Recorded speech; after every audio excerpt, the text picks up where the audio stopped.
No es sencillo escuchar permanentemente de algunos que este es un bloqueo del ego del evismo. Repito nuevamente, varias veces hice suspender el bloqueo de caminos. La marcha era evitar el bloqueo de caminos, pero el gobierno no atiende, es obligado, los compañeros se lanzan al bloqueo de caminos. Ojalá el gobierno, su ministro, atienda este nuestro pedido. Y qué bueno sería también un esfuerzo, ¿no?, personal de quienes entran a la huelga de hambre para pedir que haya paz, que se respete la democracia y fundamentalmente que se atienda a la demanda que tiene el pueblo boliviano. No solo es el movimiento campesino, son tantos sectores sociales. La huelga de hambre va a estar acá, en la sede de las 6 federaciones en el local de Causacho en Coca. Repito, el gobierno tiene que replegar toda esa represión, toda esa movilización militar policial. Si hay algún hecho de sangre, de responsabilidad exclusiva del presidente y del gobierno, para evitar eso. Por eso poniendo en consideración de mis compañeros, analizar, revisar, dar un cuarto intermedio por los motivos ya mencionados. Seguramente algún alcalde, concejal me acompañarán en esta huelga de hambre y pido hacer un esfuerzo, todo por la paz, todo por la justicia social y que luego atienda la demanda que tiene el pueblo boliviano. Quiero saludar esta noche, está con nosotros el abogado militar también, Omar Durán. ¿Cómo está? Buenas noches. Jimena, buenas noches, un saludo a usted y a toda la gente que nos mira en este medio de comunicación. ¿Qué piensa de todo lo que ha pasado? Bueno, me parece un acto vergonzoso lo que pasa, porque sencillamente ahí se ve la malformación de muchos oficiales, la falta de presencia del Estado en el Chapare, la desnaturalización que han tenido con las Fuerzas Armadas y lógicamente se ve nomás ese trato que han recibido los oficiales en estos casi 20 años, se ve reflejado que los oficiales andan con la moral baja por el piso. Y sencillamente acá puedes tomar unidades militares cuando te plazca, donde te plazca, siendo que el artículo 245 de la Constitución Política del Estado indica que las Fuerzas Armadas se rigen por leyes y reglamentos militares. Y los reglamentos militares indican con claridad que ningún civil podrá entrar sin autorización respectiva a los cuarteles militares y peor aún a los fusilatos o a los pañoles. Los pañoles para la Armada son donde se guarda el armamento. Es una forma de revelar los secretos del Estado. Entonces esto es algo tan absurdo que inclusive veía a algunos asambleístas decir han sido invitados. Es más, Jimena, si usted es militar, yo soy militar y la gente que nos rodea son militares, ni siquiera nosotros podemos entrar a los fusrelatos. Necesitamos, siendo militares, una orden especial. Son donde están las armas. Donde están las armas. No cualquiera puede entrar ahí. No cualquiera. Peor o sea que es falso que los invitaron. Jamás. Lo dudo. ¿Qué es lo más vergonzoso que vio de todo eso que vio? Yo creo que lo más vergonzoso es la humillación, cómo le obliga al comandante de la 5ª División a mascar coca, a estar con su huipala cuando él no quiere hacer estas actividades, el que los amarren, les digan y pidan auxilio, es que los tengan como rehenes, es algo totalmente absurdo. Pese que toda esta situación que ha pasado vergonzosa, no han podido llegar a culminar su objetivo, que más adelante yo le digo cuál ha sido. ¿Cuál ha sido su objetivo? El objetivo sencillamente era ver sangre y terror, como lo dijo Juan Ramón Quintana, como lo dijo Evo Morales y otros. ¿En qué sentido? En este desbloqueo de Parotani, yo quiero permitirme su cámara para felicitar a ese trabajo conjunto que han hecho las Fuerzas Armadas y la Policía Nacional, porque no ha habido un solo hombre que haya sido dado de bajo en cantidad mortal, me refiero. Han habido heridos, lógicamente, pero no ha habido un solo muerto. Y si usted calcula espacios y tiempos, Evo Morales sale después de Parotani cuando ve que las Fuerzas Armadas en ese estudio estratégico llegan a tomar el puente y ve que su gente que ha mandado ha sido insuficiente. Entonces él hace un análisis y dice, no, pues si aquí han sido insuficientes, acá adentro igual va a ser.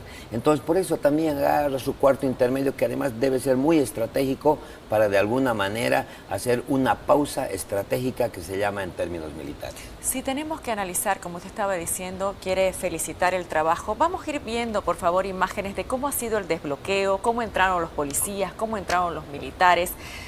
Esa parte, porque realmente se creía que podían haber muertes, ¿no?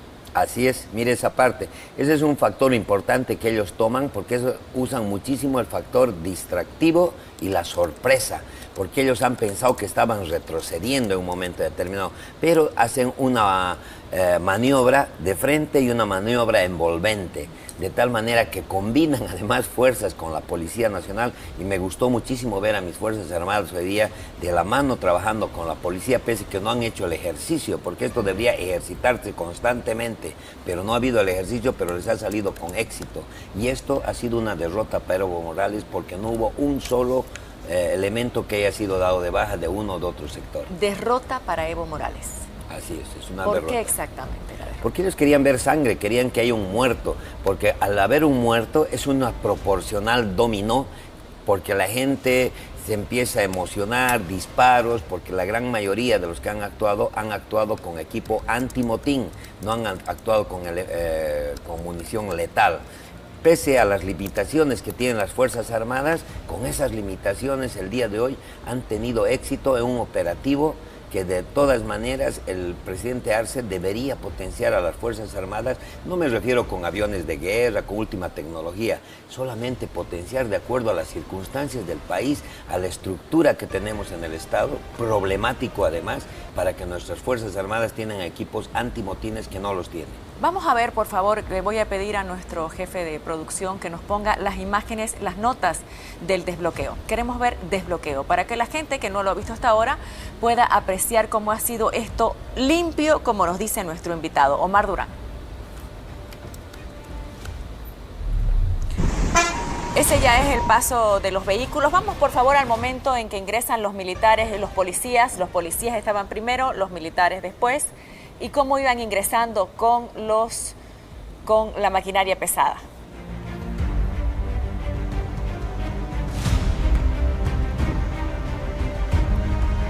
Entonces, ¿esto es un triunfo para el gobierno? Yo creo que no para el gobierno, no para nuestras Fuerzas Armadas que se han sacrificado y para la Policía Nacional. Lógicamente que los políticos se llevan el galardón y suben al podio, pero las Fuerzas Armadas en este momento están con la moral alta. Y considero que la policía boliviana también está con la moral alta. Ahora, quiero que escuchemos, por favor, el mensaje del jefe de las Fuerzas Armadas. Lo que decía el día de hoy luego de la toma y la advertencia que hacía a los que habían tomado. Escuchemos, por favor.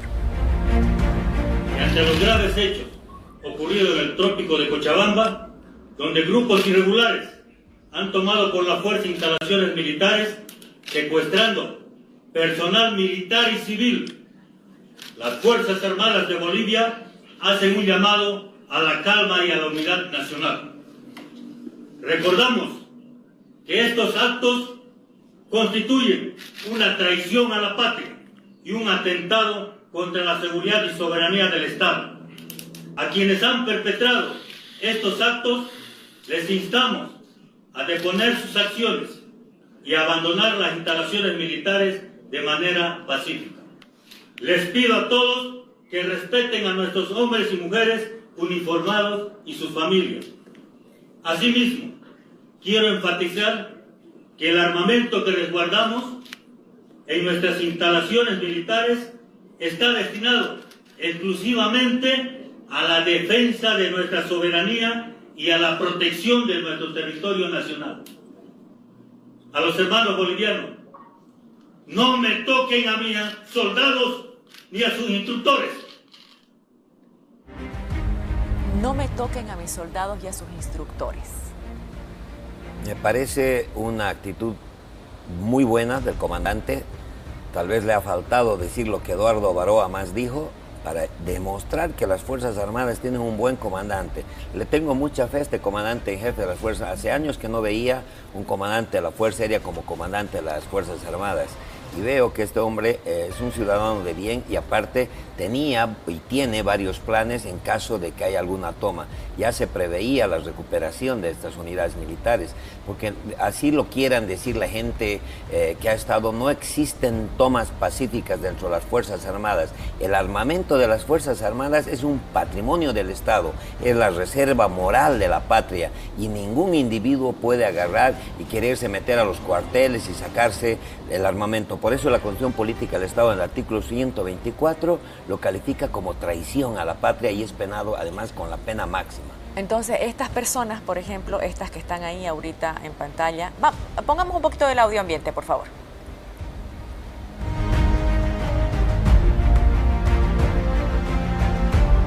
Bueno, en este momento desde Santa Rosa, donde también se ha realizado la toma pacífica en este momento del cuartel correspondiente. Entonces, vamos a escuchar al comandante de este sector. Tenemos las palabras del comandante y también estamos en este momento. Somos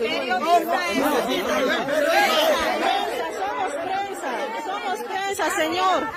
A la cancha que le lleve, a la cancha que vaya. No vamos a ir a ninguna cancha.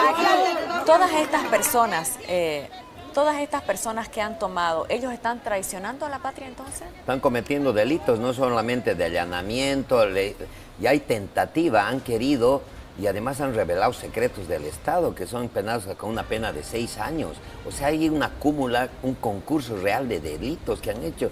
Le hablo de la traición a la patria porque seguramente un juicio se va a ver inminentemente que sí han caído en estos delitos sin dar a conocer además la infinidad de delitos que están cometiendo. No es meterse una unidad militar a un cuartel, han denigrado los símbolos patrios, o sea, hay una situación que seguramente en un momento determinado en un juicio se vería toda esta situación, pero con claridad se ve las atrocidades y el atrevimiento que han tenido, Jimena, de ingresar a unidad militar, no a una, a 2 y a 3, a 2 del ejército y 1 de la Armada Boliviana. Claro, pero ¿sabe usted que ahí, al final, todas estas personas no hacen uno para la justicia, ¿no es cierto? Cuando tenés que enjuiciar a las cabezas. ¿A quiénes se debería procesar? ¿A la CETSUTCB? ¿A este llamado Comando del Pueblo? ¿Quiénes deberían ser procesados por esto, por lo que ha pasado ahí? De acuerdo a la normativa hay autores intelectuales que deben ser, y acá con claridad, Evo Morales, Romero, Juan Ramón Quintana, un señor Ponciano, 2 dirigentes mujeres que han sido identificadas y también por complicidad de ellos, porque sin ellos no se pueden efectivizar estos hechos. Entonces hay mucha gente, y así sean los enjuiciados 300, 400, no tienen por qué alarmarnos. Yo le recuerdo cuando Castillo cayó allá en el Perú, las Fuerzas Armadas no han temido para dar el frente a los movimientos sociales. Entonces nuestras Fuerzas Armadas, como se ha desnaturalizado, se ha perdido esa esencia pura del militar, hoy en día estamos actuando como estamos actuando. ¿El militar para qué estudia? Para ir a la guerra, defender la patria y matar al enemigo. Es lo que sabemos, y es mejor tener unas Fuerzas Armadas y no necesitarlas, que no tener Fuerzas Armadas y necesitarlas. Y hoy en día se ve que las Fuerzas Armadas en un país geopolíticamente impuesto como Bolivia son necesarias. ¿Quién está ganando el día de hoy? Si fuera fútbol y estuvieran jugando el equipo de Evo y el equipo de Arce, ¿quién hoy día está ganando? Yo creo que estamos ganando, o está ganando el equipo de la patria, las Fuerzas Armadas, la policía, por 1-0, pero por un penal. O sea, muy apenas. ¿Se da cuenta? Apenas. Muy apenas, pero está, las Fuerzas Armadas se ha levantado la moral, lógicamente que los lauros se los lleva el Estado. Pero 1-0 es poquito, ¿no? Y es poquito, y ojo que estamos en desventaja, ¿no? Porque no podemos usar armamento, no podemos usar muchísimas cosas que están prohibidas. Estamos con 10 jugadores, si usted me pone el ejemplo del fútbol, y ellos están con 11, y posiblemente hasta el árbitro lo tengan, que son los organismos que los apoyan a ellos, como Nicaragua, Cuba, Venezuela, México, etc. Vamos a ver lo que decía el presidente Luis Arce, por favor. Aquí está el tuit, dice, denunciamos ante el pueblo boliviano y la comunidad internacional que grupos armados afines a Evo Morales han tomado por asalto 3 unidades militares en el trópico de Cochabamba, reteniendo como rehenes a militares y a sus familias y amenazando sus vidas, siendo que ellos no intervienen en ningún operativo, solo están resguardando sus unidades. Ellos son de origen popular y muchos también tienen raíces indígenas originarias. como los policías, quienes estos grupos irregulares están disparando con armas letales y lanzando dinamitas. Asimismo, denunciamos que han tomado el lugar donde se encuentra el armamento militar en estas unidades, lo que constituye en un acto criminal absolutamente condenable que dista mucho de cualquier legítima reivindicación social del movimiento indígena originario campesino.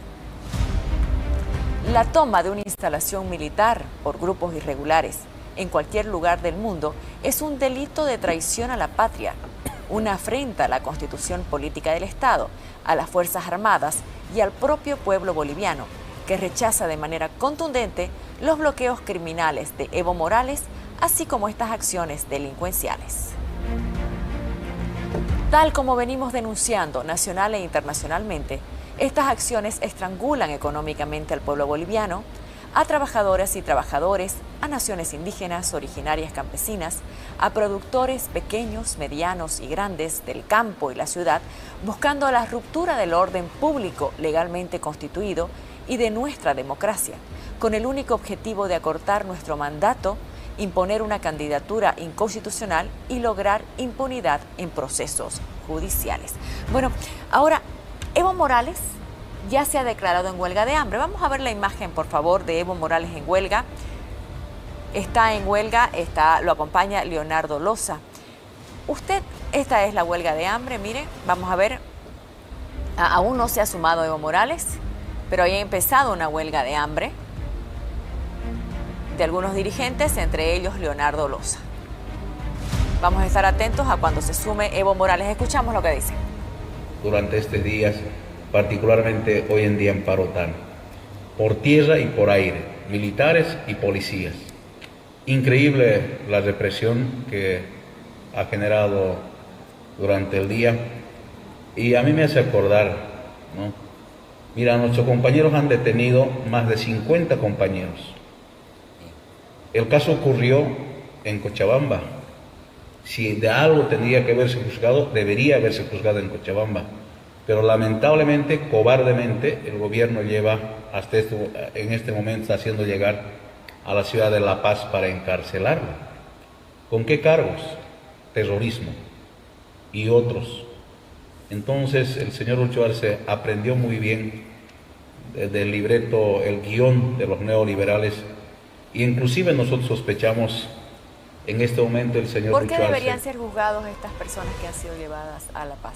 Deberían ser juzgados por terrorismo. Además, Evo Morales es el que saca la resolución para que toda persona en su gobierno, si no me equivoco, el año 2012 o 2013, para que toda persona que cometa actos de terrorismo sea juzgado en La Paz. Y eso eran por los problemas que habían en Santa Cruz. O sea, están probando de su misma medicina. No pueden decir se los llevan a La Paz, por eso es lo lógico. Ahí están basados en normativas que la ha hecho el mismo Evo Morales. Ahora, usted había dicho que Evo Morales iba a buscar una salida, lo dijo en una entrevista que le hicimos. ¿La huelga es una salida de las que estaría buscando Evo Morales? Correcto, es una salida, Jimena. Él no solamente eso, yo se lo firmo en este set, que Evo Morales va a terminar escapándose de este país, y usted se va a acordar que me hizo la entrevista el 1 de noviembre del 2024. Evo Morales va a terminar yéndose de este país cuando ya la vea la cosa durísima. Él puede prometer, decir que no me voy a ir, lo ha dicho durante todo el tiempo, pero sin embargo termina huyendo. ¿Pero cómo podría escapar? Justamente se victimiza, hace muchísimas cosas, hay miles de formas, tenemos 7,000 kilómetros de frontera en Bolivia, tienen varias formas de irse, seguramente, bueno, en Venezuela la situación está fregada, en Argentina no podría venir un avión como no, vino de... Y eso ya no podría. Ya no. Tendría que ser de manera clandestina. Claro, él lo va a hacer de manera clandestina, vestido tal vez como lo hizo en su momento Luis García Meza, vestido de pollera, etcétera. Él verá la forma, pero se va a mimetizar y va a escapar. Muy bien. Le agradezco mucho por venir esta noche. Jimena, muchísimas gracias y que tenga un buen fin de semana. Gracias por la invitación.